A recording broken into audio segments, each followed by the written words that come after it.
segera copot PTDH, dan kemudian proses pidana. Ibtu Rudiana menghilang pasca Pegi Setiawan bebas. Kapolri turun tangan segera adili pelaku kasus Vina. Sebelum lanjut, jangan lupa untuk like, follow, subscribe, dan share. Karena berbagi itu indah. Nah, loh, Ibtu Rudiana yang menghilang buat keluarga Vina Cirebon curiga. Kan sama-sama korban ini ya. Halo, selamat datang di channel Suara Hati Sang Istri. Berita kali ini kita masih mengikuti update perkembangan dalam kasus penanganan pembunuhan Vina Cirebon, di mana sikap Ibtu Rudiana ayah Eki sekaligus Kapolsek Kapetakan Kabupaten Cirebon yang seolah-olah menghilang membuat keluarga mendiang Vina curiga.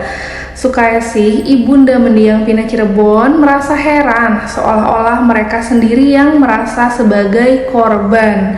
Sikap Ibtu Rudiana menurutnya tak seperti orang tua korban pembunuhan. Ibtu Rudiana malah menghindar seolah menghilang. Ia pun merasa ada yang ditutup-tutupi dari kasus ini. Hal itu diungkapkan Sukaisi usai Ibtu Rudiana menghilang pasca putusan pra peradilan Pegi Setiawan yang diterima oleh Hakim Pengadilan Negeri Bandung. Ahmad Soleh menyebut seperti masih ada yang ditutup-tutupi dari pembunuhan Vina Cirebon. Pihak keluarga ada kemungkinan merasa masih ada yang ditutup-tutupi.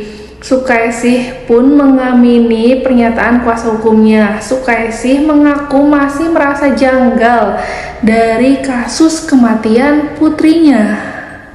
Terlebih dengan sikap Ibtu Rudiana yang justru terlihat menghindar dari pengusutan kasus kematian putranya dan Vina. Padahal kata Sukaisi, dirinya dan Ibtu Rudiana sama-sama orang tua korban. Kayak janggal aja gitu ya. Anehnya kita kan sama-sama korban, tapi kok yang berasa kehilangan dari pihak keluarga Vina saja. Sementara itu, Ibtu Rudiana ayah Eki didesak untuk diperiksa ulang oleh Propam. Desakan itu datang dari ex Kapolda Jawa Barat Jabar Irjen Pol Pur Anton Carlian. Anton merasa malu dengan hasil kerja penyelidik Polda Jabar setelah menyaksikan sidang pra-peradilan yang menyatakan Pegi Setiawan bebas dari keterlibatannya di kasus Vina Cirebon. Ia menyadari bahwa ada kekeliruan penanganan kasus tersebut oleh penyidik ya.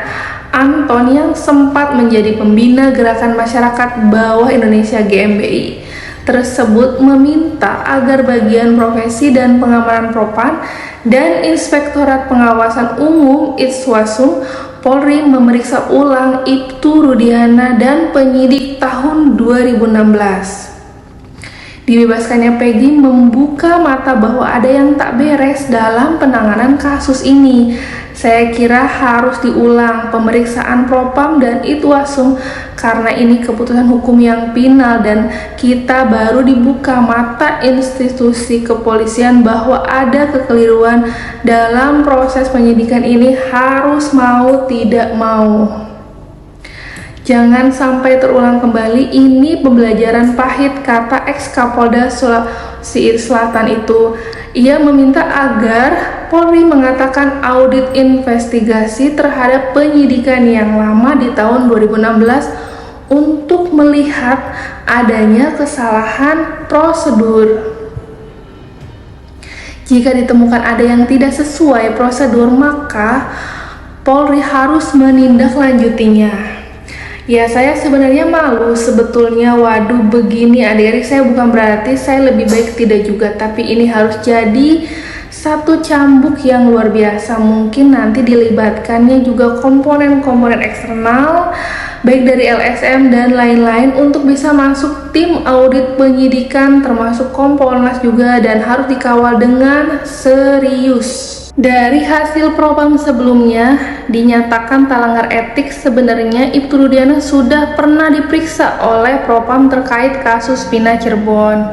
Kala itu hasil pemeriksaan propam dan Itwasum Polri menyatakan bahwa Ibtu Rudiana tidak melanggar etik dalam penanganan kasus pembunuhan Vina Eki di Cirebon tahun 2016. Kuasa hukum Vina, Hotman Paris, sampai heran dengan hasil pemeriksaan propam dan Itwasum yang di luar perkiraannya itu. Saya tidak mengerti kenapa akhirnya propam mengatakan Rudiana, bapaknya Eki, secara etik tidak melanggar apapun. Padahal menurut Hotman ada sejumlah kejanggalan yang melibatkan Ibtu Rudiana di kasus tersebut. Hotman meminta agar propam membandingkan proses penyidikan yang terjadi pada tahun 2016 dan 2024. Dua DPO yang di 2024 itu di dalam BAP disebut adanya adalah fiktif. Ternyata di BAP 2016 justru diuraikan dua DPO itu secara jelas peranannya. Dialah yang mengantar mayat ke flyover, dia yang memerkosa, bahkan motornya ada. Selain itu, tersangka utama Peggy Setiawan di tahun 2016 disebut pelaku yang DPO. Tapi di tahun 2024, 5 terpidana mengatakan Peggy bukanlah pelaku, katanya. Sementara kuasa hukum Peggy Setiawan, Marwan Iswandi, juga mengaku tak puas dengan hasil pemeriksaan propam. Kuasa hukum Peggy Setiawan, Marwan Iswandi, lalu melaporkannya ke Kemenko Polhukam RI pada Selasa 25 Juni 2004 lalu. Marwan melihat Ibtu Rudiana melakukan pelanggaran dalam kasus pembunuhan Vina dan Eki yang terjadi pada tahun 2016 silam itu ya. Kemarin pernyataan dari Divisi Humas Mabes Polri mengatakan Ibtu Rudiana tidak bersalah kalau secara kasat mata bukan orang hukum saja. Melihat putusan pengadilan itu, Ibtu Rudiana tuh pasti diduga ada pelanggaran, ujar Marwan ya. Marwan pun meminta kepada Menteri Koordinator Bidang Politik, Hukum dan Keamanan Menko Polhukam Hadi Cahyanto untuk menyampaikan kepada Presiden agar dibentuk tim pencari fakta terkait kasus ini. Tim pencari fakta diyakini bisa membuat masalah ini terang benderang.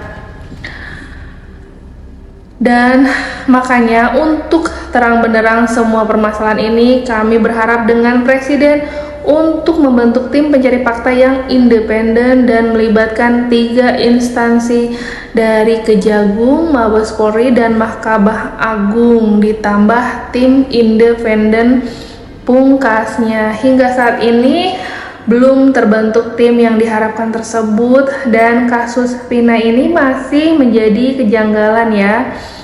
Setelah Peggy Setiawan sudah dibebaskan, yang dinyatakan korban salah tangkap bukanlah tersangka yang menjadi DPO di kasus pembunuhan Vina Cirebon.